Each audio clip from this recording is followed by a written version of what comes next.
গ্রীষ্ম বর্ষা পিনিতি ভরসা। হ্যাঁ, পিনিত শপিং সিটি। নমস্কার, আপনারা দেখছেন হুগলি আপডেট। আপনাদের সঙ্গে আমি উষা। আসছে খবরে। আজ সরস্বতী পুজো, সেই উপলক্ষে হুগলি চুঁচুড়া শহরে বাগদেবীর আরাধনায় বাড়ি থেকে বারোয়ারি স্কুল কলেজ, আবার কোথাও স্কুল বই মেলায়। সরস্বতী ঠাকুরের কাছে বই জমা না দিয়ে বেশি করে বইমুখী হোক চাইছেন স্কুল, তাই পুজোর দিন স্কুলে হচ্ছে বই মেলা। ছাত্রীরা পরিবেশ সচেতনতার পাঠ নিচ্ছে বই মেলা থেকে। পুজোর দিন বই মেলার পাশাপাশি স্কুল লাইব্রেরিতে পরিবেশ বান্ধব কর্নার উদ্বোধন হলো চুঁচুড়া বালিকা বাণীমন্দির স্কুলে। বাণীমন্দির স্কুলের প্রধান শিক্ষিকা ধৃতি বন্দ্যোপাধ্যায় নিজে পরিবেশ নিয়ে কাজ করেন, তাই এই বিষয়ে তার উৎসাহই বেশি। এদিন সরস্বতী পুজো উপলক্ষে স্কুলের লাইব্রেরিতে এনভায়রনমেন্ট কর্নার উদ্বোধন করেন পরিবেশবিদ বিশ্বজিৎ মুখোপাধ্যায়। উপস্থিত ছিলেন চুঁচুড়ার বিধায়ক অসিত মজুমদার, স্কুল পরিচালন সমিতির সভাপতি গৌরীকান্ত মুখোপাধ্যায়। বাণীমন্দির স্কুলে সরস্বতী পুজোর দিন বই মেলা, সেখানে পরিবেশ সচেতনতা, পরিবেশ নিয়ে লেখা বইয়ের সম্ভারই বেশি। প্রধান শিক্ষিকার কথায় সরস্বতী পুজোর দিনই করার উদ্দেশ্য হলো শুধু স্কুলের ছাত্রীরা না, প্রাক্তনীরা, শহরের বইপ্রেমীরা পুজোর দিন স্কুলে এসে বই মেলায় যোগ দিতে পারে। এই বিষয়ে প্রধান শিক্ষিকা আরো কি বলছেন শুনবো। প্রত্যেকেই জানেন যে সরস্বতী পুজো স্কুলের একটা বড় ইভেন্ট। প্রতিটা স্কুলের বাচ্চারা মানে সারা বছর অপেক্ষা করে কবে এই দিনটা আসবে। তো এখন তো বুঝতেই পারছেন বাচ্চারা সব থিম ওরিয়েন্টেড চিন্তা ভাবনা। তো ওরা যখন বিভিন্ন থিমের ভাবনা নিয়ে আমার কাছে যায়, আমি ওদের পরামর্শ দিই যে এবারে তোমরা পরিবেশ বান্ধব পুজোটা করো, কারণ ওরা সুন্দর হাতের কাজের জিনিসপত্র তৈরি করে। ওদের এই মানে যে প্রতিভা, এটা যাতে আরো বিকশিত হয়, ওই জন্যই আমার এই ভাবনাটা ছিল। তো ওরা এক কথায় রাজি হয়ে যায়। আর বইমেলা প্রসঙ্গে বলি, বইমেলাটা আপনারা দেখতেই পাচ্ছেন, এখানে লেখা আছে এটা আমাদের ৬ষ্ঠ বছরে পা দিল। তো গত বছরের আগে পর্যন্ত আমরা যে কোনো একটা দিন স্কুলের ভেতরেই এই বইমেলাটা করতাম শুধুমাত্র বাচ্চাদের জন্য।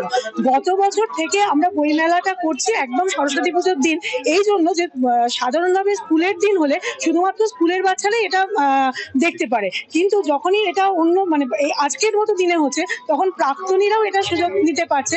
এমনকি এখন পুরো সারা মানে এলাকাবাসীর জন্য এটা উন্মুক্ত থাকছে সকাল 11টা থেকে সন্ধ্যে 6টা পর্যন্ত। এই ভাবনা থেকে এটা করা, প্লাস আমাদের ছোটবেলায় একটা ধারণা ছিল সরস্বতী পুজো মানে বই পড়া চলবে না, তো সেটা তো নয়। সরস্বতী বিদ্যার দেবী, কাজে বিদ্যার দেবীর আরাধনার দিন আমরা চাইছি মেয়েরা আরো বেশি বই পড়ুক। স্কুলের ছাত্রী, অভিভাবকরা ও খুশি এমন উদ্যোগে। সরস্বতীর কাছে বই জমা দিয়ে নয়, বই মেলা থেকে কিনে বাড়ি ফিরছেন তারা। অভিনব একটা ব্যাপার। বালিকা বালী মন্দির আমার শহরের স্বনামধন্য স্কুল, এবং এখানে যিনি প্রধান শিক্ষিকা আছেন এটা তার মস্তিষ্ক থেকে বেরিয়েছে, এবং আপনারা দেখতে পাচ্ছেন তো পরিবেশ বিষয়ক সমস্ত বই এবং পরিবেশের উপর একদম যাতে বাচ্চারা জানতে পারে যে কি করা দরকার, তার উপরে এই বইমেলাটা হচ্ছে স্কুল ক্যাম্পাসের মধ্যেই। হেডমিস্ট্রেস বলবেন তার ব্যাখ্যা। আমরা যেহেতু কলেজ এই স্কুলের পরিচালনা সমিতিটা আছি, এবং গৌরীকান্ত মুখার্জি এক্স চেয়ারম্যান, উনি প্রেসিডেন্ট আছেন, এখানে আমরা সব মেম্বার আছি। এখানে মেয়েরা কি করছে সেটাও আমাদের দেখার দায়িত্ব, সেই হিসাবে এসেছি। বাকিটা যা বলার হেডমিস্ট্রেস বলবেন। বই ঠাকুরের কাছে জমা পড়ে, তোমরা এখানে বই মেলা দেখি বই পড়ছো, কি বলবো?